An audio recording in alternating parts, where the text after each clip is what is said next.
திமுக அரசின் செயல்பாடுகள் எப்படி இருக்கிறது என்பதற்கு மக்கள் அளித்த தீர்ப்பை பார்க்கலாம். சுமாராக இருக்கிறது என்று 4% பேரும், மோசமாக இருக்கிறது என்று 25% பேரும், நன்றாக இருக்கிறது என்று 71% பேரும் வாக்களித்திருக்கிறார்கள். இந்த மாதிரி கருத்து கணிப்புகள்ல திமுக ஆதரவாளர்கள் மிக அதிக அளவுல ஓட்டு போடுறாங்க அப்படின்னு நான் பாக்குறேன். என்ன மாதிரி உழைச்சு சாப்பிட்டா வரும்டா. இனிமே உழைச்சு சாப்பிடு, உழைச்சு சாப்பிடு, உழைத்து சாப்பிடு, உழைத்து சாப்பிடு என்று வளைத்து வளைத்து குத்துகிறானே. 10 ஆண்டுகள்ல எடப்பாடி ஏடிஎம்கே கவர்மென்ட்டுடைய வளர்ச்சியினுடைய வீதத்தை பார்க்கும் பொழுது 4 ஆண்டுகளில் செய்த சாதனைகள் உண்மையிலேயே மிகப்பெரிய சாதனைகள். ஒரு நாட்டினுடைய வளர்ச்சி என்பது அண்ணன் பொன்ராஜ் அவர்கள் சொன்னதை போல விவசாய உற்பத்தியும் தொழில் உற்பத்தியும் தான் தீர்மானிக்கும். அதற்கடுத்து சமூக ஒழுங்கு. இந்த 3 விஷயங்களிலும் கடந்த 4.5 ஆண்டுகளாக தமிழக அரசு மிக சிறப்பாக செயல்பட்டுக் கொண்டிருக்கிறது என்பதை இங்கிருக்கிறவர்கள் ஒப்புக்கொள்ளாமல் இருக்கலாம். ஆனால் எல்லா பொருளாதார வல்லுநர்களும் சமூக வல்லுநர்களும் ஒப்புக்கொண்டிருக்கிறார்கள். ஹலோ, என்ன கலாய்க்கிறீங்களா? மூஞ்சியெல்லாம் நான் கலாச்சிட்டாலும் வாயில நல்லா வருது பாரு. காப்பு காட்டு ரிசர்வ் ஃபாரஸ்ட்ல மாடு மேய்க்க கூடாது. மாடுக்கும் ஆபத்து, மேய்க்கிற மனுஷனுக்கும் ஆபத்து. மிருகங்கள் இருக்கிற இடம். அத சீமான் ஒரு 6 அடி குச்சை தூக்கிட்டு போய் 500 பேரை கூட்டா மேய்ப்பேங்கிறார். அவர் இன்னொரு போராட்டம் பண்ணாரு. என்ன பண்ணாரு? கல் இறக்குனார். பழைய சினிமா நடிகர் ஒரு சீன் நடத்தி காமிச்சார். என்ன செஞ்சது காவல்துறை? உன் பேச்சுல திமிர் தெரியுது. உன் வேகம் எனக்கு பிடிச்சிருக்கு. ஆனா வேகம் மட்டும் பார்த்தா தம்பி, விவேகமும் இருக்கணும். புரியுதா? எப்படி இருக்கிறது திமுக ஆட்சி? போராடுபவர்களுடைய கோரிக்கையை நிறைவேற்றியே வேணாம் ஜாமி. அண்ணா பல்கலைக்கழக விஷயமாக இருக்கட்டும், அஜித்குமார் விஷயமாக இருக்கட்டும், கவின் மரணமாக இருக்கட்டும், இல்லை அடுத்தது இப்போது தூய்மை பணியாளர்கள் பிரச்சனையாக இருக்கட்டும், வேங்கை வயன்ல இருந்து ஆரம்பிச்சு 4 நிலையில இருந்து ஆரம்பிச்சு பாருங்க. நான் கடகடன்னு சொல்லிக்கிட்டே இருக்கேன். ஜெயலலிதா மிகப்பெரிய அளவில் சட்டம் ஒழுங்கை காப்பாற்றிதான் சொல்லப்பட்ட காலகட்டத்தில் அவருடைய ஆட்சி காலகட்டத்தில் கூட பயங்கரவாத சம்பவங்கள் நடந்திருக்கிறது, சாதி கலவரங்கள் நடந்திருக்கிறது. கடந்த 5 ஆண்டுகள்ல பல பிரச்சனைகள் இருந்தாலும், பல சம்பவங்கள் நடந்தாலும் சாதி ரீதியான கலவரங்களோ எந்த ஒரு சம்பவமும் நடக்காமல் பார்த்துக் கொண்டிருந்தது. சரி, இந்த யதார்த்தங்களை நீங்கள் எப்போது பார்க்காமல் இருந்திருக்கிறீர்களா? தமிழ்நாட்டு மக்கள் எப்போ பார்த்துட்டு தானே இன்னைக்கு தானே பார்த்துருக்காங்க. அப்ப எப்படி நல்லா தமிழ்நாட்டில் மட்டும் இல்ல, இந்தியா முழுக்க இது நடக்கும், உலகம் முழுக்க நடக்கும். சட்டம் ஒழுங்கு பிரச்சனைன்றது காவல்துறை இப்படிப்பட்ட பிரச்சனைகளை தடுப்பதற்கு என்ன வேலை செய்கிறார்கள்? உளவுத்துறை மூலமாக. அல்லது இந்த மாதிரி பிரச்சனைகள் நடந்த பின் எப்படி பாரபட்சம் இல்லாமல் சட்ட ரீதியான ஒழுங்கு நடவடிக்கைகள் எடுக்கிறார்கள் என்பதை 2த்திலையும் பார்க்கணும். இது 2த்திலையும் எந்த அடிப்படையிலும் தமிழக அரசு குறை வைக்கல. நீ கேட்ட ஒவ்வொரு கேள்வி என்ன செருப்பால் அடிச்ச மாதிரி இருக்குடா. மாதிரி இல்ல, உண்மையிலே செருப்பால தான் அடிச்சேன். சரி, ஃபீல் பண்ணாத. மு.க. ஸ்டாலின் ஐயா 2021ல சில கோரிக்கைகள்லாம் இபிஎஸ்க்கு வச்சாரு, கடிதம் எழுதினாரு. அதையெல்லாம் குறைந்தபட்சம் நிறைவேற்றலாம் இல்லையா? அதுல என்னெல்லாம் கோரிக்கை வச்சாரு? உச்ச நீதிமன்றத்தின் தீர்ப்புக்கு காத்திருக்காமல் தூய்மை பணியாளர்கள் 12,000 பேருடைய பணிகளையும் நிரந்தரம் செய்து நீக்கப்பட்ட அவர்கள் அனைவரையும் மறுபடியும் சேர்த்துக்கொண்டு தனியார் மயத்தை மறுபரிசீலனை செய்ய வேண்டும் அப்படின்னு ஸ்டாலின் ஐயா எதிர்கட்சி தலைவராக இருந்த பொழுது வைத்த கோரிக்கையை அவர் போராடுறவங்களை எல்லாம் விடுங்க. அவங்க யாருங்க? தெருவுல உட்கார்ந்து போராடுறாங்க. அந்த 12,000 தொழிலாளர்கள் எங்கன்னு சொல்ல சொல்லுங்க. அந்த 12,000 தொழிலாளர்கள் இப்ப என்ன பண்றாங்க? அத சொல்லுங்க போது. நீங்க இவ்வளவு தூரம் ஃபாலோ பண்றீங்களா சொல்லுங்க. கண்டிப்பா நான் ஃபாலோ பண்றேங்க. நீங்க இங்க உட்கார்ந்து ஏசி பேசுறீங்க. நான் களத்துல அவங்களோட போராடுறவங்க நான் சொல்றேன் 12,000 தொழிலாளர்களும் பணி நியமனம் செய்யப்பட்டிருக்கிறார்கள். இவங்களால தெரியாது. 12,000 தொழிலாளர்களும் பணி நியமனம் செய்யப்பட்டிருக்கிறார்கள். இவங்களால தெரியாது. என்ன இப்படி ட்விஸ்டாய் போச்சு? கடந்த 10 ஆண்டுகள்ல கம்பேர் பண்ணும்போதும் இந்த 5 ஆண்டுகள்ல ஸ்டாலின் கவர்மெண்ட் வளர்ச்சி கிட்டத்தட்ட 11 இரட்டை இலக்கத்துக்கு வந்திருக்கிறது. இது தொடர்ந்த வளர்ச்சியாக இருக்கிறது. இங்க பாருங்க, வாழ்க்கைன்னா சில அடிகள் விழத்தா தெரியாப்பா. இதே 3000 கோடி பட்ஜெட் உள்ள சென்னை மாநகராட்சி 3000 கோடி பட்ஜெட். இந்த சென்னை மாநகராட்சி திடக்கழிவு மேலாண்மையை மட்டும் ஒழுங்கா இம்ப்ளிமெண்ட் பண்ணிருந்தா அத்தனை துப்புரவு தொழிலாளர்களையும் அருமையான சம்பளம் கொடுத்து வேலைக்கு வைக்கலாம். கரெக்டா கட்டுவிட்டா. தூய்மை பணியாளர்களுக்கு அவர்கள் செய்யக்கூடிய வேலைகளுக்கு ஏற்ற ஊதியம் கிடைக்கிறதா தனியாரிடமிருந்து என்பதுதான் இங்க மிகப்பெரிய கேள்வி. தூய்மை பணியாளர்கள் வேலை வாங்கப்படுகிறார்கள், அவர்கள் வேலை ஒழுங்காக நடக்கிறது. ஆனால் அவர்களுக்குரிய ஊதியம் கிடைக்கிறதா இந்த தனியார் மயத்தினால அப்படின்னு பாக்குறப்ப அங்க கிடைக்கவில்லை என்பதுதான் உண்மை.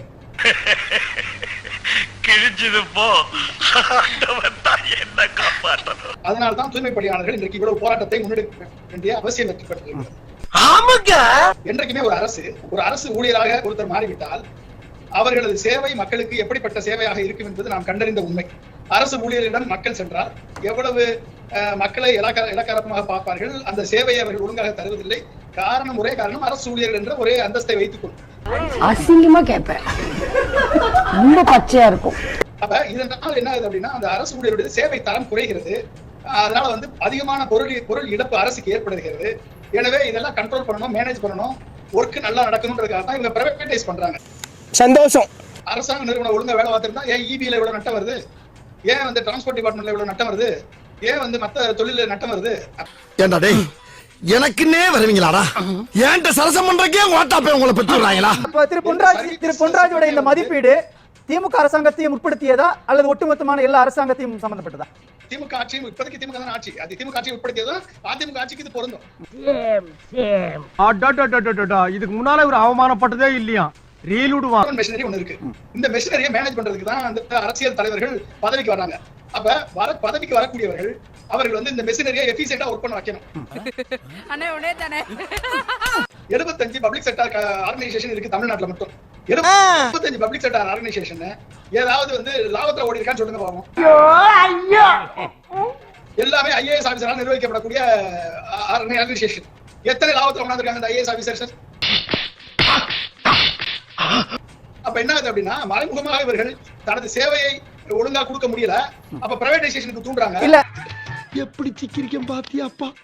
ஒட்டுமொத்த சிஸ்டத்தை சரி பண்ணணும். அது ஸ்டாலினா இருந்தாலும் சரி, எடப்பாடியா இருந்தாலும் சரி, அது யாரா இருந்தாலும் சரி, ஒட்டுமொத்த சிஸ்டம் இங்க கெட்டு போய் கிடக்கு.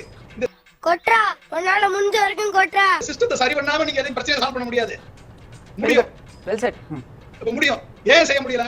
அப்ப பிரச்சனை என்னன்னா இங்க வந்து அரசியல்வாதிகளுக்கும் பிரச்சனை, அதிகாரிகளுக்கும் பிரச்சனை, கிரவுண்ட் லெவல்ல மேனேஜ் பண்றதுக்கு பிரச்சனை. அப்ப இதெல்லாம் புரிந்து கொண்டு நடவடிக்கை கூடிய ஒரு நிலைமை எப்ப வரும்? ஒரு நாட்டுடைய பொருளாதாரம் முன்னேறினா தான் வரும். கரெக்டா சொல்றானே. இது அப்படியே ஊருக்குள்ள தண்டாரப்பட சொல்லுங்கடா, நல்லா இருக்கும். இல்லைன்னா இருக்கக்கூடியதை வச்சுக்கிட்டு எல்லாத்தையும் பிரைவேடைஸ் பண்ண நடந்துன்னு போவாங்க. ஆனா பிரைவேடைஸ் பண்றதுனால அதுல வாழக்கூடிய ஊழியர்கள் ஒழுங்கா வேலை பார்ப்பாங்க. சர்வீஸ் மக்களுக்கு நல்லா கிடைக்கும். ஆனா அந்த ஊழியர்களுக்கு ஊதியம் கிடைக்குமா? அது கிடைக்காது. ஊழியர்களுக்கு கரப்ஷன் மூலமா போறதுனால ஊதியம் ஒழுங்கா கிடைக்காது. அப்ப இவர்கள் போராட்டத்துக்கு தான் வர வேண்டிய சூழல் இருக்கும். அப்ப இதை புரிந்து கொண்டு ஒரு ஆட்சி நிர்வாகம் நடந்தா தான் அந்த ஆட்சி நிர்வாகத்தை மேனேஜ் பண்ணி கொண்டு போக முடியும். அப்படி பச்சையா சொல்ல முடியாது, ஒரு யூகமா சொல்லலாம்.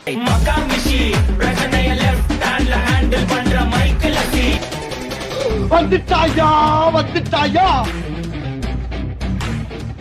திமுக அரசின் செயல்பாடுகள் எப்படி இருக்கிறது என்பதற்கு மக்கள் அளித்த தீர்ப்பை பார்க்கலாம். சுமாராக இருக்கிறது என்று 4% பேரும், மோசமாக இருக்கிறது என்று 25% பேரும், நன்றாக இருக்கிறது என்று 71% பேரும் வாக்களித்திருக்கிறார்கள். 7ல இந்த மாதிரி கருத்து கணிப்புகள்ல திமுக ஆதரவாளர்கள் மிக அதிக அளவுல ஓட்டு போடுறாங்க அப்படின்னு நான் பாக்குறேன்.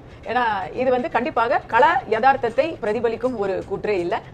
நேரடியா ஜனங்களோட பேசும்போது அவங்க ஆட்சி நல்லா இருக்கு அப்படின்னு எல்லாம் வந்து பாலும் தேனும் போடுது அப்படின்னு எல்லாம் சொல்லிடலாம். 10 ஆண்டுகள்ல எடப்பாடி ஏடிஎம்கே கவர்மெண்ட்டுடைய வளர்ச்சியினுடைய விகிதத்தை பார்க்கும்போது 4 ஆண்டுகளில் செய்த சாதனைகள் உங்களுடைய மிகப்பெரிய சாதனைகள், மிகப்பெரிய எக்கச்சக்கமான ஸ்கீம்ஸ், இதெல்லாம் வந்து தமிழக பிரதமர் கொண்டு வந்த ஸ்கீம்ஸ் தான். அது மட்டும் இல்லாம பொருளாதார வளர்ச்சியை நன்றாக கொண்டு வந்திருக்கிறார். 3 துறைகளுமே நன்றாக வளர்ச்சி அடைந்து வருகிறது. அப்ப பிரகரசிவ் பாத்துல தமிழ்நாடு போயிட்டு, பிரகரசிவ் பாத்துல போயிட்டு தமிழ்நாடு இன்னைக்கு இந்த பிரச்சனைகள் இருக்கு இல்லைன்னு சொல்லலாம்.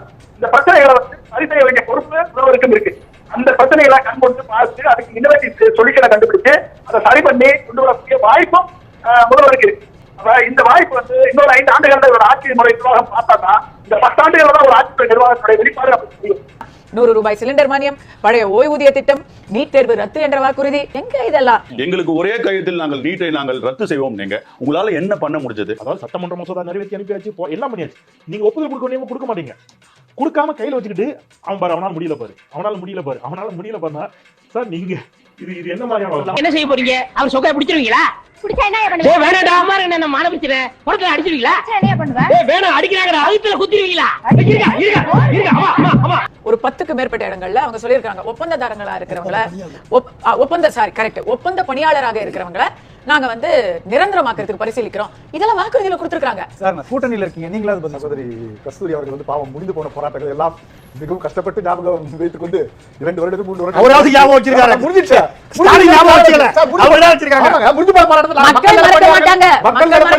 கோரிக்கை நிறைவேற்றப்பட்டு கையெழுத்து போட்டாங்க. சாலை பணியாளர்கள் கோரிக்கை போட்டு கைது போட்டாங்க. அரசு ஊழியர்களுடைய கோரிக்கைகள் எந்தெந்த கோரிக்கை நிறைவேற்றும் அவர்களாம் ஒப்பந்தம் போட்ட பாவம். அந்த ஒப்பந்தம் போட்டு முடிந்த போராட்டங்கள் எல்லாம் கஷ்டப்பட்டு முகநூல் வழியாக படித்துக் கொண்டு வந்து அவர்கள் சொல்லுகிறார்கள். அதை நான் பாராட்டுகிறேன். என்னடா கோரசா துப்புறியே. ஆனால் ஒரு நாட்டினுடைய வளர்ச்சி என்பது அண்ணன் பொன்ராஜ் அவர்கள் சொன்னதை போல விவசாய உற்பத்தியும் தொழில் உற்பத்தியும் தான் தீர்மானிக்கும். அதற்கடுத்து சமூக ஒழுங்கு. இந்த 3 விஷயங்களிலும் கடந்த 4.5 ஆண்டுகளாக தமிழக அரசு மிக சிறப்பாக செயல்பட்டுக் கொண்டிருக்கிறது என்பதை இங்கிருக்கிறவர்கள் ஒப்புக்கொள்ளாமல் இருக்கலாம். ஆனால் எல்லா பொருளாதார வல்லுநர்களும் சமூக வல்லுநர்களும் ஒப்புக்கொண்டிருக்கிறார்கள். உனக்கு வேணும்டா, உனக்கு இது வேணும், இன்னும் வேணும், புத்திய செருப்பாலேயே அடிக்கணும்டா. ஸ்டாலின் நல்லா பண்ணிருக்காரு அப்படின்னா பொருளாதாரத்துல ஸ்டாலின் வந்து பெர்ஃபெக்ட்டா பண்ணிருக்காரு, நல்லா பண்ணிருக்காரு. கிட்டத்தட்ட 7.8% இன்னைக்கு வந்து 11.19% இந்தியாவுடைய பொருளாதாரம் முன்னேறி இருக்கு. இந்தியாவுடைய பெர் கேபிட்டா இன்கம் கூடி இருக்கு. பெர் கேபிட்டா இன்கம் வருமான தனிநபர் வருமானம் 3 வந்திருக்கு. நான் கம்பேர் எனி அதர் ஸ்டேட். இல்ல எல்லாருக்குமான ஒருங்கிணைந்த வளர்ச்சி அப்படின்னா தூய்மை பணியாளர்கள் ஏன் தெருவுக்கு வரணும் பொன்ராஜ்? எல்லாருக்குமான ஒருங்கிணைந்த வளர்ச்சின்னா தூய்மை பணியாளர்கள் ஏன் வரணும்? இவங்க 2021 கொடுத்த வாக்குறுதி தானே. சொல்றேன்ப்பா. 4 வருஷத்துல ஒண்ணும் பண்ண முடியாது. இது வந்து ஒரு இப்பதான் 11.19% வந்திருக்கு. பொருளாதார வளர்ச்சி வளர தான் ஒரு நாட்டுடைய பட்ஜெட் அதிகரிக்கும். பட்ஜெட் அதிகரிச்ச பிறகுதான் இந்த மாதிரியான பிரச்சனைகளை சரி செய்ய முடியும். அப்ப இதை சரி செய்ய வேண்டும் என்ற எண்ணம் முதல்வருக்கு இருக்கா இல்லையா இதான் பார்க்கணும். சரி, இருக்குதா இல்லையா? இருக்குதா இல்லையா? இருக்குதா இல்லையா? அவர்களுக்கு இருக்கு என்பதனால தான் பொறுமையா இருக்காங்க. இல்லைன்னா ஒரு முடிவு எடுப்பாங்க. ராசா நம்ம பெத்த ராசா தப்பிச்சு ஓடிறியா? யார் பெத்த பிள்ளையோ இப்படி இழுச்சவனா இருக்கானே. போராட்டங்கள் வாழ்க்கை முழுக்க தொடர்ந்து கொண்டிருக்கும். 100% இவங்களுடைய நோக்கங்களை எல்லாம் நிறைவேற்றிய அரசு அல்லது அரசு இயந்திரம் என்பது உலகத்தில் எந்த இடத்திலும் வாய்ப்பே கிடையாது. அவர் சொல்றது 100% மக்களை திருப்திப்படுத்த முடியாது அப்படின்னு தொடங்கி அல்லது வந்து இப்போ விமான நிலையத்திற்கு எதிரான விஷயம் வரை பல இடங்கள்ல மக்கள் போராடி இருக்காங்க. அந்த காயங்களை ஆத்திர முடியுமா? அந்த காயங்களுடைய வடுக்கள் மறைஞ்சிருமா?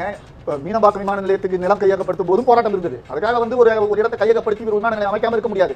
பரனூர்ல வைக்காதீங்க அப்படின்னு விஜய் சொல்ற மாதிரி வீட்டாண்டு வச்சா பனையூர்ல வச்சா அவர் போராடுவார். இதெல்லாம் பிரச்சனை கிடையாது. அவர்கள் ஒரு அரசு திட்டத்திற்கு நிலம் எடுக்க வேண்டியதுதான். அது எந்த அளவுக்கு மக்களை பாதிக்காத அளவுக்கு எடுக்க வேண்டும் பேச்சுவார்த்தை நடந்தது. இவன் ஒருத்தன் அமுக்கிற இடத்துலயே அமுக்கி கைய கலட்டிடுவான் போல் இருக்கு. இந்த வீடியோ உங்களுக்கு பிடிச்சிருந்தா கண்டிப்பா லைக் பண்ண மறக்காதீங்க. அப்படியே உங்க நண்பர்களுக்கும் ஷேர் பண்ணுங்க. நீங்க பண்ற ஒவ்வொரு லைக்கும் தான் இந்த வீடியோவை மற்ற நண்பர்களுக்கும் கொண்டு போய் சேர்க்கும். மறக்காம சப்ஸ்கிரைப் பண்ணுங்க. உங்க கருத்துக்களையும் கமெண்ட் பாக்ஸ்ல பதிவு பண்ணுங்க.